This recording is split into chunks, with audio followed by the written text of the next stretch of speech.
क्या आप चूहों से परेशान हैं? तो ये सारे वीडियो देखिए, इससे आपको चूहे पकड़ने और भगाने के बहुत ही अच्छे उपाय मिल जाएंगे। मैं आपको कहानी सुनाता हूँ, वो सुनिए और ये वीडियोस देखिए। पहली कहानी सुनिए। एक गांव में एक बिल्ली रहती थी जो रोज चूहे पकड़ती थी। एक दिन उसने एक बहुत चालाक चूहे को पकड़ने की ठानी, लेकिन वह चूहा इतना तेज था कि हर बार बिल्ली को धोखा दे देता। आखिर बिल्ली ने जाल बिछाया, उसने खुद को बीमार दिखाया और जमीन पर लेट गई। चूहा पास आया और बोला, तू जरूर चाल चल रही है। पर बिल्ली ने कुछ नहीं कहा। जब चूहा बहुत पास आया, बिल्ली ने झपट्टा मारा, पर इस बार चूहा पहले से तैयार था और वो बिल्ली के सिर पर मिर्च पाउडर फेंककर भाग गया। इस कहानी से हमें ये सीख मिलती है कि चालाकी पर चालाकी चलना हमेशा सही नहीं होता। दूसरी कहानी सुनिए। मोहन को घर में रोज चूहे परेशान करते थे, वह हर रात अनाज खा जाते। उसने इंटरनेट से स्मार्ट ट्रैप बनाया, सेंसर, लाइट और अलार्म वाला। पहली रात हुई और ट्रैप बीप करने लगा। मोहन भागा और देखा कि चूहा नहीं बल्कि उसकी बिल्ली अंदर फंसी थी। दूसरी रात उसने ट्रैप थोड़ा बदला, इस बार चूहा फंसा, पर उसने तार काटकर ट्रैप बंद कर दिया और भाग गया। तीसरी रात मोहन ने चूहे के लिए पनीर नहीं बल्कि मोबाइल रख दिया और चूहे ने उसकी स्क्रीन पर लॉल लिखा छोड़ दिया। इस कहानी से हमें ये सीख मिलती है कि कभी कभी तकनीक से ज्यादा दिमाग की जरूरत होती है। तीसरी कहानी सुनिए। दादी के रसोई घर में चूहे बहुत बढ़ गए थे। किसी ने कहा, मार्केट से ट्रैप ले आओ। पर दादी बोली, हमारे जमाने में बिना मशीन के भी चूहे भागते थे। उन्होंने मिट्टी के घड़े में चावल रखे, ऊपर से नींबू का रस छिड़क दिया। चूहे आए, रस की खुशबू में फंसे और फिसलकर अंदर गिर गए।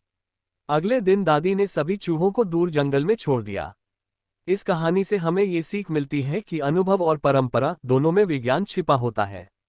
चौथी कहानी सुनिए। कक्षा 5 में टीचर ने कहा, बच्चों, प्रयोग करो और कुछ नया बनाओ। रवि ने चूहे पकड़ने की मशीन बनाई जिसमें सेंसर, ध्वनि पहचान और छोटा दरवाजा था। टीचर ने तारीफ की, पर अगले दिन जब वे स्कूल पहुंचे तो स्कूल की सारी कॉपियां और पेंसिलें गुम थीं। क्लासरूम के कोने में एक नोट्स लिखा पड़ा था, आपकी मशीन बहुत बढ़िया है पर मैं उससे भी तेज हूं। लिखने वाला हिम्मत वाला मिस्टर चूहा। इस कहानी से हमें ये सीख मिलती है कि बुद्धिमत्ता की कोई सीमा नहीं होती, न इंसानों में न जानवरों में। पांचवी कहानी सुनिए। एक वैज्ञानिक ने अपनी बिल्ली के लिए रोबोकैट बनाई जो चूहे पकड़ सके। रोबोट बिल्ली बहुत तेज थी, उसने सारे चूहे पकड़ लिए। लेकिन कुछ दिन बाद असली बिल्ली उदास रहने लगी। वैज्ञानिक ने सोचा, अब तो चूहे भी नहीं रहे, बिल्ली का खेल ही खत्म हो गया। उसने रोबोकैट बंद कर दी और बिल्ली फिर खुश हो गई। इस कहानी से हमें ये सीख मिलती है कि हर किसी को अपनी मेहनत और खेल का आनंद चाहिए। छठी कहानी सुनिए। एक किसान का अनाज घर रोज खाली होता जा रहा था। उसने सोचा चोर है, लेकिन असल में चूहों का झुंड था। उसने रात में बैठकर पहरा दिया। एक चूहा आया और बोला, भाई थोड़ा अनाज हमें भी दे दो, हम भूखे हैं। किसान पिघल गया, उसने एक कटोरी अनाज बाहर रख दिया और ऐसा रोज करने लगा। अजीब बात यह हुई कि बाकी चूहे अंदर जाना छोड़ गए। इस कहानी से हमें ये सीख मिलती है कि बांटने से नुकसान नहीं, शांति मिलती है।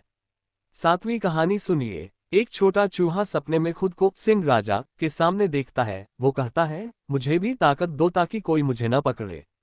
सिंह मुस्कुराता है और कहता है कि तू ताकतवर तो बनेगा, पर अपने डर से ऊपर उठना सीख। चूहा जागता है और उस दिन से भागना छोड़ देता है। वह इंसानों के घर से दूर अपनी बस्ती बनाता है और सबको काम बांट देता है। इस कहानी से हमें ये सीख मिलती है कि असली ताकत आत्मविश्वास में होती है। आठवीं कहानी सुनिए। रीना ने देखा कि उसकी गुड़िया का कपड़ा रोज कुतर जाता है। उसने चूहा पकड़ने का निश्चय किया। उसने एक छोटी टोकरी में गुड़िया रखी, अंदर पनीर और ऊपर धागा बांध दिया। रात में जैसे ही चूहा आया, रीना ने धागा खींचा और चूहा फंस गया। पर रीना ने उसे नहीं मारा, उसने जंगल में छोड़ दिया। इस कहानी से हमें ये सीख मिलती है कि दया हर जीत से बड़ी होती है। नौवीं कहानी सुनिए। एक साधु तपस्या कर रहे थे, पर रोज चूहा उनकी पूजा की थाली से प्रसाद चुरा लेता। साधु ने सोचा कि यह भी भगवान की लीला है। उन्होंने चूहे के लिए रोज थोड़ा प्रसाद अलग रखना शुरू किया।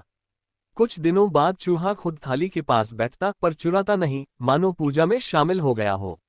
इस कहानी से हमें ये सीख मिलती है कि प्रेम से बुरा भी भला बन जाता है। 10वीं कहानी सुनिए। साल 2050 में शहर में कोई चूहा नहीं होगा, क्योंकि सब इलेक्ट्रॉनिक हो गए होंगे। पर एक दिन एक असली चूहा आएगा और सब मशीनें बंद कर देगा और तार काट देगा। शहर के इंजीनियर भी ये बोलेंगे, ये तो प्रकृति का बदला है। आखिरकार वो ये तय करेंगे कि हर सिस्टम में थोड़ा प्रकृति के लिए थोड़ी स्पेस छोड़ेंगे ताकि संतुलन बना रहे। इस कहानी से हमें ये सीख मिलती है कि प्रकृति को मिटाकर प्रगति अधूरी है। आपको हमारे वीडियोस और कहानी पसंद आए हो तो प्लीज़ हमारी चैनल को सब्सक्राइब जरूर कर देना।